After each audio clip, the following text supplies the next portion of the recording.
What is going on, guys? Welcome back to yet another brand new Major Ben gaming video, and today I just want to talk about all the delays we've had this year. It's been absolutely insane. There's 46 games that have actually been delayed to 2023 now. It's getting a little bit ridiculous, but I want to talk about all the games that have been delayed and just give my personal thoughts as to why these games are being delayed and the reason that all this is coming about. So yeah, as I said, there's a running tally of 46 games, as you can see up here on screen, which is insane.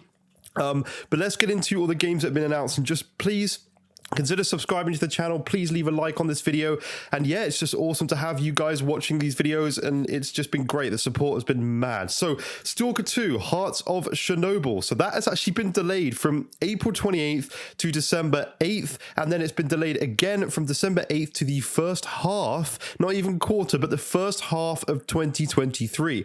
So that's absolutely insane. Dying Light 2 for Nintendo Switch. Who didn't see this coming, to be honest? This has actually been delayed to later in 2022. I could see this easily being delayed to 2023. Life is Strange, again, another delay. Suicide Squad, spring 2023, like delayed from 2022 to spring. That's insane. I'm not going to go through every single one because there's some that I don't even know about, but I kind of want to talk about the big main ones. Halo Infinite, something that should be simple, just doing a co-op campaign, has again been delayed to next year. So this is just, well, it's actually is unannounced later date, but probably is next year. Forspoken, that has now been pushed back to January 24th, a game that I was actually relatively looking forward to, and kind of would have filled in some gaps here, as we've just not got a lot to look forward to right now. There's Legends of Zelda Breath of the Wild, that's been delayed back to spring next year. Witcher 3 Next Gen has been delayed. You know, you think something that's just that simple would be done, but again, that's delayed to later this year. So it's cool that at least we've got that coming out later this year. I mean, I personally have it on PC anyway. The day before, personally, I think this is the biggest scam in gaming history. I may actually do a video on that in the future, but I can't see this game ever being the quality that it shows. The big one, Redfall and Starfield Below, have been delayed to the first half of 2023. Now, I'm desperately hoping that we're going to either get one of them very early on, and then one of them, you know, towards the end of the first half. That would be kind of perfect, because Starfield's a massive game that's going to, you know, give us plenty to play for many months to come, which is why I hope to get it when it was originally set in November. It would have kind of given us something to do. And then Redfall, obviously, you know, actually looks really promising. I mean, it's a game I'm very, very excited about now. From that recent trailer, or the relatively recent trailer that we talked about, that was something that made me actually really excited for this game.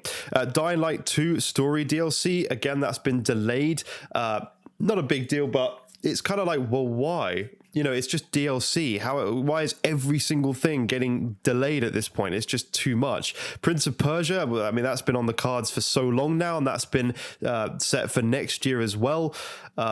Sea of Stars, yeah, Star Wars, Hunters, 2023, Avatar, 2023 to 2024, like, Jesus Christ, that was originally set for this year. Now it's potentially going to be 2 years after that. Crazy. Lord of the Rings Gollum, delayed from September 1st to a few months later, so we actually don't know. Personally, I don't think it will be this year, but again, something we won't know about for a little while. Yeah, more and more stuff here delayed. Marvel's Midnight Suns, yeah.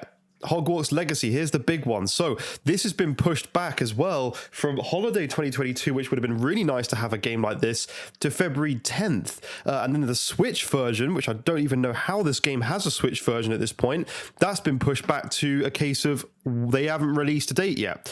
So it's just unknown at the moment for the Switch, but they will talk about it at some point soon. But that, again, that is gone. And there's some other games here now that's just been delayed. So we've got 2 Point Campus and stuff. The Quarry Online, I don't know how that's going to work. Battlefield 2042 Season 1. How are they only on Season 1 this early on? So yeah, there's a ton of stuff. It's absolutely crazy. Everything is getting delayed. As I said, 46 games.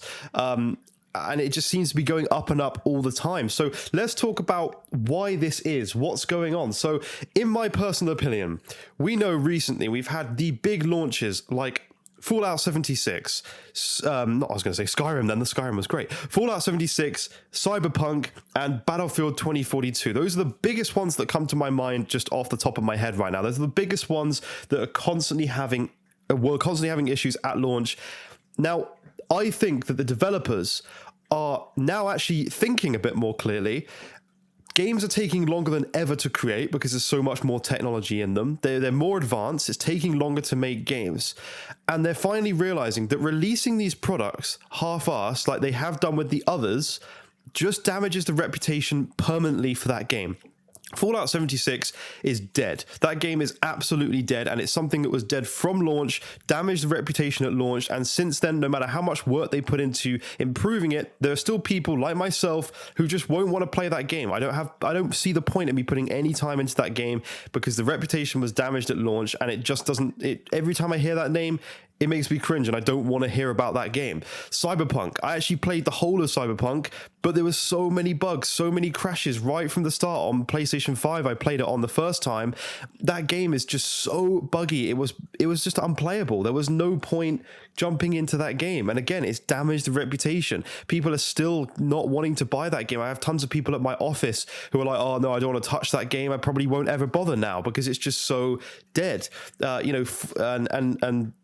Games like I wanted to talk, which was No Man's Sky. Sorry guys, No Man's Sky. I was rambling there. Is another game that's a huge example. The game was damaged so heavily at the start from the lies that they talked, that they spewed about the game, and the terrible way it ran so badly that people, again, I talked to many people who won't touch that game, won't talk about that game, just don't want to even know about their DLC coming or whatever because they just don't trust the developers. They just don't trust them. And I think all these companies, all these businesses who are having these games come out soon are thinking, well, hang on a minute.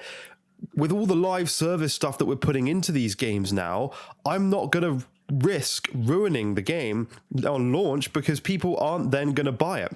Meaning there's going to be less player base. You think Battlefield, the amount of money they've lost from this game, they're obviously going to carry on putting things like the season 1 that's now been delayed.